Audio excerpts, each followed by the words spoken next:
যে মজুর স্ত্রীকে ডাক্তার বানিয়েছে তাকেই চিনতে অস্বীকার করল। তারপর 2 দিন পর যা হল, পুরো হাসপাতাল অবাক হয়ে গেল। বন্ধুরা, এটি বিহার রাজ্যের একটি সত্য ঘটনা, যেখানে সরাইপুর গ্রামের এক প্রান্তে একটি ভাঙাচোরা কাঁচা ঘর ছিল। সেই ঘরেই থাকত মোহন নামের এক ছেলে। ছোটবেলা থেকেই তার জীবন ছিল সংগ্রামে ভরা। সে যখন খুব ছোট, তখনই তার বাবা মা এই পৃথিবী ছেড়ে চলে যান। এরপর তার কাকা কাকিমা তাকে নিজেদের কাছে রেখে দেন। কাকার স্বভাব ভালো থাকলেও কাকিমা প্রায়ই তাকে খোঁটা দিতেন। ছোটখাটো কথায় তাকে শোনানো হতো যে সে তাদের ওপর বোঝা। মোহন চুপচাপ সব শুনত। সে জানত, যদি সে জবাব দেয় তবে হয়তো তাকে বাড়ি থেকেও বের করে দেওয়া হবে। মোহন পড়াশোনায় ভালো ছিল। স্কুলে যেতে তার ভালো লাগত। বই তার কাছে এক নতুন জগতের মতো ছিল। কিন্তু বাড়ির অবস্থা এমন ছিল না যে সে বেশি পড়তে পারে। কোনো মতে সে দ্বাদশ শ্রেণী পর্যন্ত পড়াশোনা শেষ করে। এরপর কাকিমা সাফ জানিয়ে দেন যে এবার পড়ালেখা বন্ধ করো আর কোনো কাজ করো। সেই দিনের পর মোহন বইয়ের বদলে কোদাল আর গামলা তুলে নিল। গ্রামের আশপাশে যেখানেই মজুরির কাজ জুটত সে চলে যেত। কখনো খেতে কাজ করত, কখনো কারো বাড়ি মেরামতের কাজে সাহায্য করত। দিনভর পরিশ্রমের পর যে সামান্য টাকা পেত তা দিয়েই তার দিন চলত। সময় ধীরে ধীরে পেরিয়ে গেল। মোহন এখন যুবক। কাকা ভাবলেন যে এবার তার বিয়ে দেওয়া উচিত, যাতে তার জীবনটা একটু গোছানো হয়। অনেক খোঁজাখুঁজির পর কাছের গ্রাম চন্দনখেড়ায় একটি মেয়ের খোঁজ মিলল। তার নাম ছিল রিমা। সেও খুব গরিব পরিবারের মেয়ে ছিল, তবে স্বভাবের দিক থেকে শান্ত ও বুদ্ধিমতী। তার পড়াশোনাও শেষ হতে পারেনি, কারণ তার বাড়ির অবস্থাও ভালো ছিল না। দুই পরিবার বেশি চিন্তাভাবনা না করে সাদামাটাভাবে তাদের বিয়ে দিয়ে দেয়। বিয়ের পর কাকা মোহনকে তার বাবা মায়ের পুরনো বাড়িটি দিয়ে দেন। সেই বাড়িটি অনেক বছর ধরে খালি পড়েছিল। দেওয়ালে জায়গায় জায়গায় ফাটল ধরেছিল এবং উঠোনে ঘাস গজিয়েছিল। তবে মোহন খুশি ছিল যে এখন তার নিজের একটা বাড়ি আছে। রিমা বাড়িতে পা রেখেই পুরো মন দিয়ে সেই বাড়িটিকে সাজাতে শুরু করে দেয়। সে উঠোন পরিষ্কার করে, দেওয়ালগুলো ধোয়ায় এবং ছোটখাটো জিনিসপত্র দিয়ে ঘর সাজায়। ধীরে ধীরে সেই ভাঙা বাড়িটি সত্যিই একটি ঘরের মতো হয়ে ওঠে। মোহন সকালে মজুরির জন্য বেরিয়ে যেত আর সন্ধ্যায় ক্লান্ত হয়ে ফিরত। রিমা সারা দিন ঘরের কাজ সামলাত।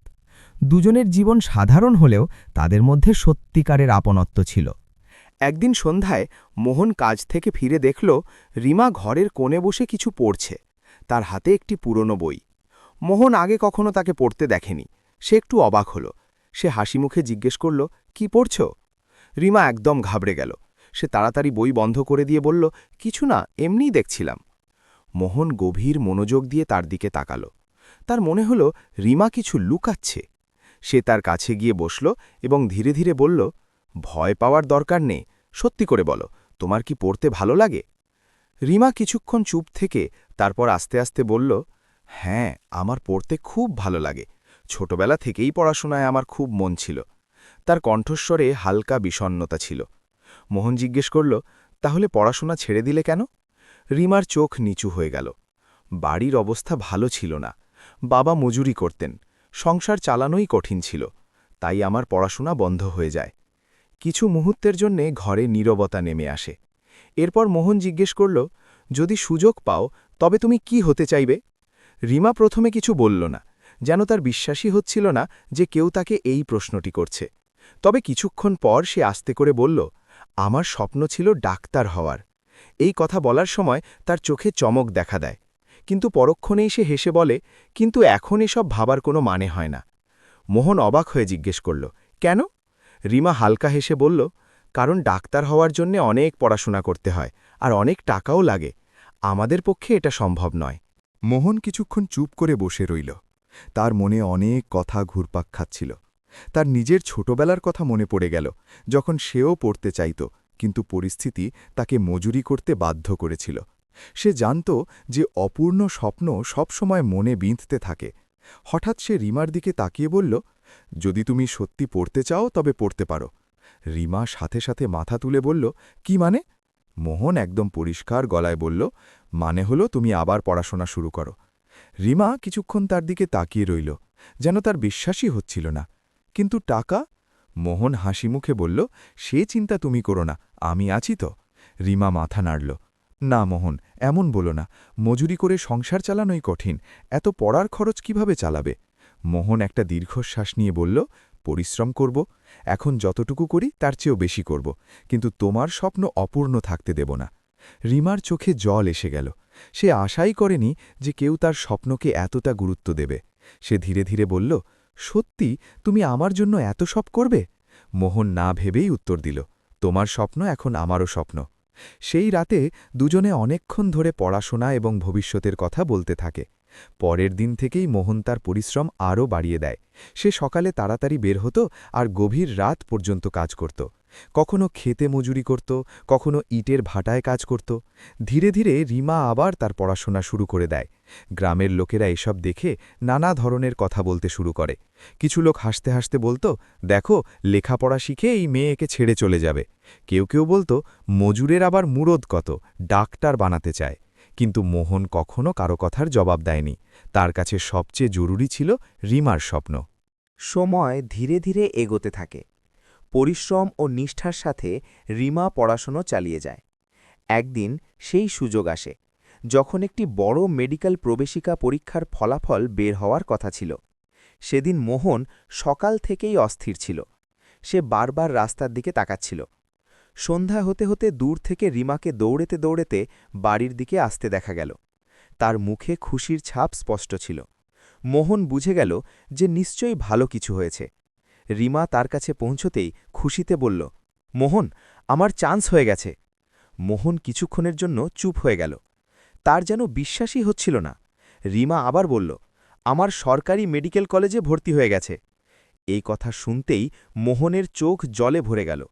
তার মনে হল যেন তার সব পরিশ্রম সার্থক হয়েছে। কিন্তু সেই সময় মোহন ঘুণাক্ষরেও বুঝতে পারেনি যে স্বপ্ন পূরণ করার জন্য সে তার সব শক্তি প্রয়োগ করেছে, সেই স্বপ্নই ভবিষ্যতে তার জীবনকে এমন এক মোড়ে নিয়ে যাবে যেখানে তাকে নিজের মনকেই বোঝাতে হবে। কিন্তু সেই মুহূর্তে তার কাছে সবচেয়ে বড় আনন্দ ছিল রিমার স্বপ্ন সত্যি হতে চলেছে। সেই রাতে মোহন অনেক দিন পর স্বস্তির নিঃশ্বাস ফেলল। তার মনে হচ্ছিল যে তার সব পরিশ্রম কাজে দিয়েছে। পরের দিন থেকেই দুজনের সামনের প্রস্তুতি শুরু করে দেয়। রিমাকে শহরের মেডিকেল কলেজে পড়তে যেতে হবে। গ্রাম থেকে শহর বেশ দূরে, তাই সেখানে থাকাও জরুরি ছিল। মোহন কোনো দেরি না করে ভর্তির প্রস্তুতি শুরু করে দেয়। ফিস দেওয়ার ব্যবস্থা করতে হবে, থাকার জায়গা দেখতে হবে এবং পড়ার জিনিসপত্রও কিনতে হবে। তার কাছে খুব বেশি টাকা ছিল না, কিন্তু মনে সাহস ছিল। সে কিছু টাকা ধার করে আর কিছু নিজের জমানো মূলধন কাজে লাগায়। রিমা যখন শহরে যেতে শুরু করে সেদিন মোহন তাকে বাসস্ট্যান্ড পর্যন্ত ছাড়তে গিয়েছিল। রিমার হাতে ছোট একটি ব্যাগ ছিল যেখানে তার বইপত্র আর কিছু কাপড় রাখা ছিল। বাস আসার আগে দুজনে কিছুক্ষণ চুপ করে দাঁড়িয়ে থাকে। মোহন বারবার এটাই বলছিল যে পড়াশোনায় পুরো মনোযোগ দেওয়া উচিত। সে হাসি মুখে বলে যে এখন আর পিছন ফিরে তাকাবে না, শুধু নিজের স্বপ্নের দিকে এগিয়ে যাবে। রিমার চোখে হালকা জল এসেছিল, কিন্তু সে নিজেকে সামলে নেয়। বাস চলতে শুরু করলে রিমা জানালা দিয়ে মোহনকে দেখতে থাকে। মোহন সেখানেই দাঁড়িয়ে থাকে আর ততক্ষণ দেখতে থাকে যতক্ষণ না বাস চোখের আড়াল হয়ে যায়। সেই দিনের পর মোহনের জীবন আরও বেশি পরিশ্রমে ভরে ওঠে। এখন সে আগের চেয়েও বেশি কাজ করতে শুরু করে, কারণ সে জানত পড়াশোনার খরচ লাগাতার আসতেই থাকবে। সকালে সূর্য ওঠার আগে সে কাজে বেরিয়ে যেত আর রাতে অনেক দেরিতে বাড়ি ফিরত। রিমা শহরে পড়াশোনা করতে শুরু করে। শুরুতে তার অনেক সমস্যা হয়েছিল, কারণ গ্রামের জীবন আর শহরের জীবনের মধ্যে অনেক পার্থক্য ছিল। কিন্তু সে ধীরে ধীরে সবকিছু শিখে নেয়। কলেজের পড়া কঠিন ছিল, কিন্তু সে পরিশ্রম থেকে পিছু হতো না। প্রতিদিন সে নতুন নতুন জিনিস শিখত এবং রাতে মোহনকে ফোন করে জানাত যে আজ কি পড়ল। মোহন এসব শুনে খুব খুশি হতো।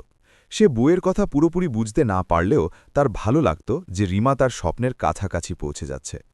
কখনো কখনো রিমা যখন ক্লান্ত হয়ে পড়ত তখন মোহন তাকে সাহস যোগাত। সে বলত যে বাধা আসবে, কিন্তু হার মানা চলবে না। সময় ধীরে ধীরে এগোতে থাকে। বছরের পর বছর পেরিয়ে যায়। রিমা তার পড়াশোনা পুরো নিষ্ঠার সাথে চালিয়ে যায়। গ্রামের মানুষ এখন আর আগের মতো কথা বলত না, কারণ তারাও বুঝতে পেরেছিল যে মোহনের পরিশ্রম সত্যিই বড় কিছু একটা করতে চলেছে। অনেকেই এখন তার প্রশংসাও করতে শুরু করেছিল। প্রায় 5 বছরের পরিশ্রমের পর সেই দিনটিও চলে আসে যখন রিমার পড়াশোনা শেষ হয়। এখন সে সত্যি ডাক্তার হয়ে গেছে। মোহন যখন এই খবর পায় তখন সে খুশিতে আত্মহারা হয়ে ওঠে। তার মনে হলো যেন সে জীবনের সবচেয়ে বড় জয় পেয়ে গেছে। সে গ্রামে মিষ্টি বিলায় এবং সবাইকে জানায় যে তার স্ত্রী এখন ডাক্তার হয়ে গেছে। কিছুদিন পর রিমার চাকরি শহরের একটি বড় হাসপাতালে হয়ে যায়। এই হাসপাতালটি বেশ বিখ্যাত ছিল এবং সেখানে কাজ করা যে কোনো ডাক্তারের জন্য বড় ব্যাপার বলে মানা হতো। রিমা যখন এই খবর মোহনকে দেয় তখন সে খুব খুশি হয়। তার মনে হয় এবার রিমার জীবন পুরোপুরি বদলে যেতে চলেছে। এখন রিমা শহরেই থাকতে শুরু করে। হাসপাতালের কাছেই থাকার জন্য সে একটি ছোট রুম পেয়ে গিয়েছিল। শুরুতে সে প্রতিদিন মোহনের সাথে কথা বলত। দুজনে অনেকক্ষণ ধরে ফোনে কথা বলত। রিমা হাসপাতালের গল্প করত আর মোহন গ্রামের গল্প। সবকিছুই আগের মতো স্বাভাবিক মনে হচ্ছিল, কিন্তু ধীরে ধীরে জিনিসগুলো বদলাতে শুরু করে। হাসপাতালে কাজ খুব বেশি ছিল। রিমা প্রায়ই বলতো যে সে খুব ব্যস্ত। কখনো কখনো সে কয়েকদিন ধরে ঠিকমতো কথা বলতে পারত না। মোহন তাকে বুঝত। সে ভাবত ডাক্তারের কাজটাই বোধহয় এমন, তাই সে বেশি প্রশ্ন করত না। গ্রামেও মানুষ জেনে গিয়েছিল যে মোহনের স্ত্রী শহরের বড় হাসপাতালে ডাক্তার। এখন লোকেরা তাকে অন্য নজরে দেখতে শুরু করেছিল। কেউ কেউ তার প্রশংসা করত আর কেউ কেউ মনে মনে ভাবত যে এত বড় ডাক্তার হওয়ার পর সে কি আর গ্রামের জীবনের কথা মনে রাখবে। মোহন এসব কথায় তেমন পাত্তা দিত না। তার কাছে এতটুকুই যথেষ্ট ছিল যে রিমা খুশি আছে। কিন্তু ধীরে ধীরে তার মনেও একটা শূন্যতা তৈরি হতে শুরু করেছিল, কারণ এখন তাদের কথাবার্তা আর আগের মতো ছিল না। একদিন গ্রামেরই একজন মানুষ চিকিৎসার জন্য শহরে যায়। তার শরীর বেশ খারাপ ছিল, তাই সে সেই হাসপাতালেই যায় যেখানে রিমা কাজ করত। সে যখন হাসপাতালের ভেতরে ঢোকে এবং ডাক্তারদের লাইনে দাঁড়ায়, হঠাৎ একজন ডাক্তারের ওপর তার চোখ পড়ে। ভালো করে তাকাতেই সে চমকে ওঠে, কারণ সেই ডাক্তার আর কেউ নয়, রিমা। সে খুশিতে তার কাছে চলে যায় এবং হাসি মুখে বলে, আরে রিমা, তুমি এখানে কেমন আছো? মোহন কেমন আছে? তার গলা শুনে রিমা এক মুহূর্তের জন্য থমকে দাঁড়ায়। তার আশপাশে অনেক ডাক্তার এবং নার্স দাঁড়িয়েছিল। লোকটি একদম স্বাভাবিকভাবে কথা বলছিল, কিন্তু রিমার মুখের রং বদলে যায়। সে চারদিকে তাকায় এবং তারপর লোকটির দিকে তাকিয়ে শীতল গলায় বলে, আপনি কে? আমার মনে হয় না আমি আপনাকে চিনি। লোকটি একেবারে চুপ হয়ে যায়। তার মনে হলো সে হয়তো কোনো ভুল করেছে, কিন্তু আবার যখন সে মনোযোগ দিয়ে দেখল তখন বুঝতে পারল যে সামনে দাঁড়িয়ে থাকা ডাক্তার সেই রিমাই, যাকে সে গ্রাম থেকে চেনে। তার মনে অদ্ভুত সব প্রশ্ন জাগতে শুরু করে, কিন্তু সে আর কিছু বলে না। চুপচাপ নিজের চিকিৎসা করায় এবং তারপর গ্রামে ফিরে আসে। গ্রামে পৌঁছানোর পর সে সোজা মোহনের কাছে যায়। মোহন তাকে দেখে খুশি হয় এবং কুশল বিনিময় করতে শুরু করে। কিছুক্ষণ পর লোকটি আস্তে করে বলে যে সে শহরের ওই হাসপাতালেই গিয়েছিল যেখানে রিমা কাজ করে। এই কথা শুনে মোহনের মুখে খুশি ফুটে ওঠে। সে সাথে সাথেই জিজ্ঞেস করে, রিমার সাথে দেখা হয়েছিল? কেমন আছে সে? লোকটি কয়েক মুহূর্ত চুপ থাকে, তারপর বলে, দেখা তো হয়েছিল, কিন্তু সে আমাকে চিনতে অস্বীকার করেছে। এ কথা শুনে মোহন কিছুক্ষণ চুপ করে দাঁড়িয়ে থাকে। তার মুখে কোনো রাগ ছিল না, শুধু এক গভীর চিন্তার ছাপ ছিল। সে ধীরে ধীরে বলল, হয়তো সে তখন কাজে খুব ব্যস্ত ছিল, কিন্তু তার হৃদয়ের কোনো এক কোণে একটা হালকা অস্বস্তি ঠিকই তৈরি হয়েছিল। আর সেই অস্বস্তি নিয়েই মোহন সেই রাতে অনেকক্ষণ জেগে থাকে। বিছানায় শুয়ে সে ছাদের দিকে তাকিয়েছিল, কিন্তু চোখে ঘুম ছিল না। গ্রামের লোকটির বলা কথাগুলো বারবার তার মাথায় ঘুরপাক খাচ্ছিল। সে নিজেকে বোঝানোর চেষ্টা করছিল যে হয়তো সত্যিই রিমা তখন কাজে খুব ব্যস্ত ছিল। বড় হাসপাতালে কাজ করা ডাক্তারদের সময়ই বা কোথায় থাকে? এটাই ভেবে সে নিজের মনকে শান্ত করার চেষ্টা করে এবং ধীরে ধীরে তার চোখ লেগে আসে। পরের দিন সকালে সে আবার মজুরির কাজে চলে যায়। সে ঠিক করেছিল যে সে এই কথাগুলো নিজের মনে বেশি প্রভাব ফেলতে দেবে না। তার কাছে সবচেয়ে জরুরি ছিল জীবন চলতে থাকা। কাজ করার সময়ও সে নিজেকে এটাই বোঝাতে থাকে যে সন্দেহ করে কিছু হয় না, তার নিজের স্ত্রীর উপর বিশ্বাস রাখা উচিত। সময় ধীরে ধীরে কাটতে থাকে। রিমার সাথে এখন তার কথা আগের চেয়ে কমে গিয়েছিল, কিন্তু যখনই কথা হতো সে সবসময় এটাই বলতো যে হাসপাতালের কাজে খুব চাপ। মোহন প্রতিবার তার কথা মেনে নিত। তার মনে হতো হয়তো এটাই ডাক্তারের জীবন। কিছুদিন পর এমন এক যোগাযোগ হলো যে মোহন যে ঠিকাদারের সাথে কাজ করত, শহরের কাছে একটি নতুন নির্মাণ সাইটে তার শ্রমিকের প্রয়োজন হয়। সেই জায়গাটা সেই শহর থেকে বেশি দূরে ছিল না যেখানে রিমার হাসপাতাল ছিল। মোহন যখন এই কথা জানতে পারে তখন তার মনে হঠাৎ একটা ভাবনা আসে। সে ভাবে, এতদিন ধরে রিমার সাথে দেখাই হয়নি, তাহলে কেন এবার তার সাথে একটু দেখা করে আসি না? সেদিন সারাদিন কাজ করার পর সন্ধ্যায় যখন শ্রমিকদের ছুটি হয় তখন মোহন তার কাপড়ের ধুলো ঝেড়ে ধীরে ধীরে শহরের দিকে হাঁটা দেয়। সে খুব একটা সেজেগুজে যায়নি, কারণ তার কাছে ওরকম পোশাক ছিলও না। তার পায়ে পুরনো চপ্পল আর গায়ে সেই সাধারণ পোশাক যা সে রোজ কাজে পড়ে যায়। কিছুক্ষণ পর সে সেই বড় হাসপাতালের সামনে গিয়ে দাঁড়ায় যেখানে রিমা কাজ করত। হাসপাতালের বিল্ডিংটা অনেক বড় আর চকচকে ছিল। ভেতরে যাতায়াত করা মানুষদের পোশাক খুব পরিষ্কার ছিল। মোহন এক মুহূর্তের জন্য নিজের দিকে তাকায়, কিন্তু তারপর সাহস করে ভেতরে পা রাখে। গেটে দাঁড়িয়ে থাকা গার্ড তাকে থামিয়ে জিজ্ঞেস করে যে সে কোথায় যাচ্ছে। মোহন আস্তে করে বলে যে তার শরীর ঠিক নেই এবং সে ডাক্তার দেখাতে এসেছে। গার্ড তাকে ওপরে যাওয়ার রাস্তা বলে দেয়। মোহন ধীরে ধীরে হাসপাতালের ভেতরে এগোতে থাকে। চারপাশে সাদা দেওয়াল, মেশিনের আওয়াজ আর মানুষের ভিড়। সে এসব দেখতে দেখতে সামনে এগিয়ে যায়। কিছুক্ষণ পর সে সেই রুমটি দেখতে পায় যেখানে রিমা বসেছিল। রুমের ভেতর অনেক ডাক্তার আর নার্স দাঁড়িয়েছিল। মোহন দরজার কাছে দাঁড়িয়ে ভেতরে উঁকি দেয় এবং রিমার উপর চোখ পড়তেই তার মুখে হালকা হাসি ফুটে ওঠে। অনেক মাস পর সে তার স্ত্রীকে সামনে দেখছিল। সে ধীরে ধীরে ভেতরে যায় এবং শান্ত গলায় বলে, রিমা, কেমন আছো? তার গলা শুনে রিমা মাথা তোলে। সে এক মুহূর্তের জন্য মোহনের দিকে তাকায়, কিন্তু তারপর পরক্ষণেই সে তার চোখ সরিয়ে নেয়। রুমে দাঁড়িয়ে থাকা বাকি লোকেরাও মোহনের দিকে তাকাতে শুরু করে। মোহনের মনে হয় হয়তো রিমা তাকে ঠিকমতো দেখতে পায়নি, তাই সে একটু সামনে এগিয়ে গিয়ে বলে, রিমা, আমি মোহন। এবার রিমার মুখে হালকা ঘাবড়ানোর ছাপ দেখা যায়। সে আশেপাশে দাঁড়িয়ে থাকা লোকদের দিকে তাকায় এবং তারপর শীতল কণ্ঠে বলে, আপনি কে? আমি আপনাকে চিনি না। এই কথা শুনে মোহন কিছু মুহূর্তের জন্যে একদম চুপ হয়ে যায়। তার হৃদয়ে যেন কেউ হঠাৎ আঘাত করে। তার মনে হয় যে হয়তো সে ঠিকমতো শুনতে পায়নি, কিন্তু রুমে দাঁড়িয়ে থাকা সবাই এখন তার দিকেই তাকিয়েছিল। মোহন আরও একবার নিচু গলায় বলে, আমি মোহন। রিমা তার দিকে না তাকিয়েই বলে, আপনি হয়তো ভুল জায়গায় চলে এসেছেন, দয়া করে বাইরে যান। এবার মোহন সব বুঝতে পারে। তার চোখ হালকা ভিজে ওঠে, কিন্তু সে কাউকে কিছু বলে না। সে কিছুক্ষণ সেখানেই দাঁড়িয়ে থাকে এবং তারপর ধীরে ধীরে ঘুরে যায়। দরজাতে পৌঁছে সে একবার পেছনে ফিরে তাকায়। রিমা আবার নিজের কাজে লেগে পড়েছে, যেন কিছুই হয়নি। মোহনের পা ভারী হয়ে গিয়েছিল। সে ধীরে ধীরে হাসপাতাল থেকে বাইরে বেরিয়ে আসে। বের হওয়ার সময় এক নার্স তাকে থামিয়ে জিজ্ঞেস করে যে সে ডাক্তারের নাম ধরে কেন ডাকছিল। মোহন রাগ না করে তার মোবাইল বের করে এবং তাতে একটি পুরনো ছবি দেখায়। সেই ছবিতে সে এবং রিমা বিয়ের পর একসাথে দাঁড়িয়েছিল। সে শান্ত গলায় বলে, এ আমার স্ত্রী, কিন্তু হয়তো সে এখন আমাকে চিনতে চায় না। এইটুকু বলে সে মোবাইল আবার পকেটে রেখে দেয়। তার চোখে জল ছিল, কিন্তু সে তা পড়তে দেয়নি।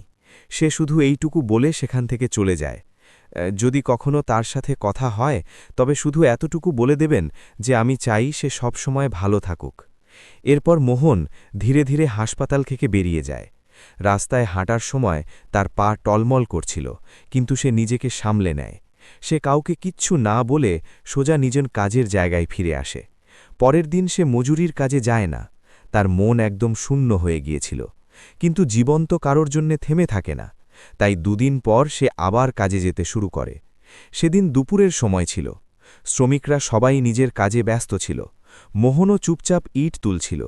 তখনই হঠাৎ সেখানে একটি চকচকে গাড়ি এসে থামে। শ্রমিকরা অবাক হয়ে গাড়িটির দিকে তাকায়, কারণ ওই জায়গায় সাধারণত এমন গাড়ি আসে না। গাড়ির দরজা ধীরে ধীরে খোলে এবং গাড়ি থেকে যে ব্যক্তি নিচে নামে তাকে দেখে মোহনের শ্বাস যেন এক মুহূর্তের জন্য আটকে যায়। গাড়ি থেকে নামা মানুষটি আর কেউ নয়, রিমা। সাদা কোট পরা, গলায় স্টেথোস্কোপ ঝোলানো, সে দ্রুত পায়ে এগিয়ে আসছিল। সেখানে উপস্থিত শ্রমিকরা তাকে দেখে অবাক হয়ে গিয়েছিল, কারণ ওই জায়গায় সাধারণত বড় মানুষেরা আসত না। কিন্তু রিমা সোজা সেই দিকেই এগোচ্ছিল যেখানে মোহন কাজ করছিল। মোহন প্রথমে তার চোখ নামিয়ে নেয়। তার মনে হয় হয়তো সে অন্য কোনো কাজে এসেছে, কিন্তু পরক্ষণেই সে দেখে যে রিমা তার সামনে এসে দাঁড়িয়েছে।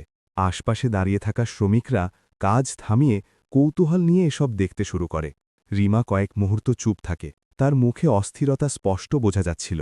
তারপর হঠাৎ সে দুই হাত জোড় করে এবং ধীর গলায় বলে, মোহন, আমাকে মাফ করে দাও। এই কথা শুনে মোহন একদম চমকে যায়। সে কখনো ভাবতেও পারেনি যে রিমা এভাবে হঠাৎ তার সামনে চলে আসবে। সে দ্রুত আশপাশে দাঁড়িয়ে থাকা লোকদের দিকে তাকায়, কারণ সবার নজর এখন তাদের দুজনের উপরই ছিল। মোহন আস্তে করে বলে, এসব কি করছো তুমি? সবাই দেখছে। কিন্তু রিমার চোখে জল চলে এসেছিল। সে নিজের জায়গা থেকে একটুও নড়ে না। সে আবার বলে, আমার খুব বড় ভুল হয়ে গেছে। আমি তোমার অপরাধী। মোহন বুঝতে পারছিল না যে সে কি বলবে। কিছুক্ষণ আগে পর্যন্ত যে ব্যথা তার হৃদয়ে ছিল, সেই একই ব্যথা এখন রিমার চোখে দেখা যাচ্ছিল। সে শান্ত গলায় বলে, ভুল কার হয় না? তুমি যেখানে আছো ভালো থাকো, আমি শুধু এটাই চাই। কিন্তু রিমা মাথা নাড়ে, সে কাঁদতে কাঁদতে বলে, না মোহন, তুমি জানো না আমি কি করেছি। যে মানুষটা আমাকে এই জায়গায় পৌঁছে দিয়েছে তাকেই আমি সবার সামনে চিনতে অস্বীকার করেছি। এখন আশপাশে দাঁড়িয়ে থাকা শ্রমিকরাও ধীরে ধীরে বুঝতে পারছিল যে এই ডাক্তার এবং মোহনের মাঝে কোনো গভীর সম্পর্ক আছে। কিছু লোক কাছে এসে দাঁড়ায় এবং মনোযোগ দিয়ে তাদের কথা শুনতে থাকে। মোহন একটু কঠোর হয়ে বলে, তোমার এমন করা উচিত হয়নি, কিন্তু এখন এসব কথার কি মানে? যা হয়েছে তা ভুলে যাও। রিমা চোখের জল মুছতে মুছতে বলে, না মোহন, আমাকে সত্যি তা বলতে দাও। যখন আমার চাকরি এই হাসপাতালে হয় তখন আমি সেখানে সবাইকে বলেছিলাম যে আমি অবিবাহিত। আমার ভয় ছিল যে যদি লোকেরা জানতে পারে আমার স্বামী একজন মজুর, তবে হয়তো তারা আমাকে নিয়ে মজা করবে। এই ভয়ই আমাকে অন্ধ করে দিয়েছিল।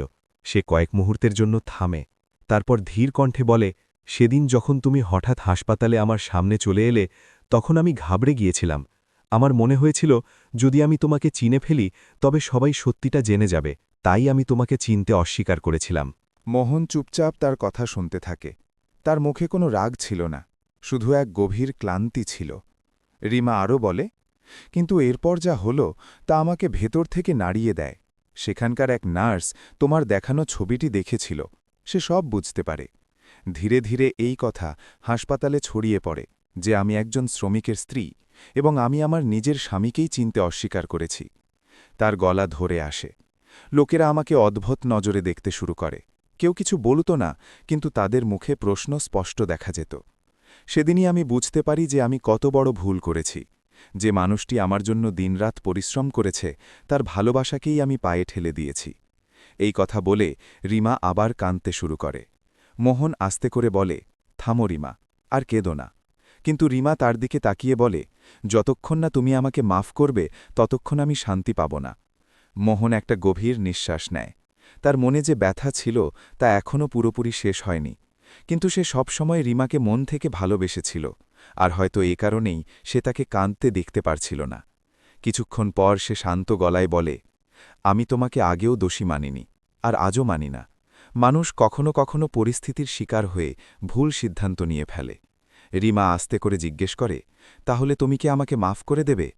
মোহন তার দিকে তাকায় এবং হালকা হাসির সাথে বলে, যদি আমি তোমাকে মাফ না করতাম তবে হয়তো এখানে দাঁড়িয়েও থাকতাম না। এ কথা শুনতেই রিমার চোখ থেকে আবার জল গড়াতে শুরু করে, কিন্তু এবার সেই কান্নায় স্বস্তি ছিল। আশপাশে দাঁড়িয়ে থাকা শ্রমিকরাও এসব দেখে আবেগপ্রবণ হয়ে পড়ে। কিছু মানুষ হাসছিল আর কিছু মানুষ চুপচাপ এই দৃশ্য দেখছিল। রিমা আস্তে করে বলে, যদি তুমি রাজি থাকো তবে আমরা আবার আমাদের জীবন শুরু করতে পারি। মোহন কিছুক্ষণ ভাবে, তারপর মাথা নেড়ে বলে, জীবন নতুন করে শুরু করায় কোনো ক্ষতি নেই, কিন্তু এবার আমাদের সত্যি নিয়ে বাঁচতে হবে। রিমা সাথে সাথে বলে, আমি কথা দিচ্ছি, এখন আর কখনো তোমার সম্পর্ক লুকানোর চেষ্টা করব না। সেই দিনের পর দুজনে সত্যি সত্যি একটি নতুন শুরুর মাধ্যমে নিজেদের জীবন আবার শুরু করে। রিমা শহরে একটি ছোট ক্লিনিক খুলে নেয়, যেখানে সে মানুষের চিকিৎসা করতে শুরু করে।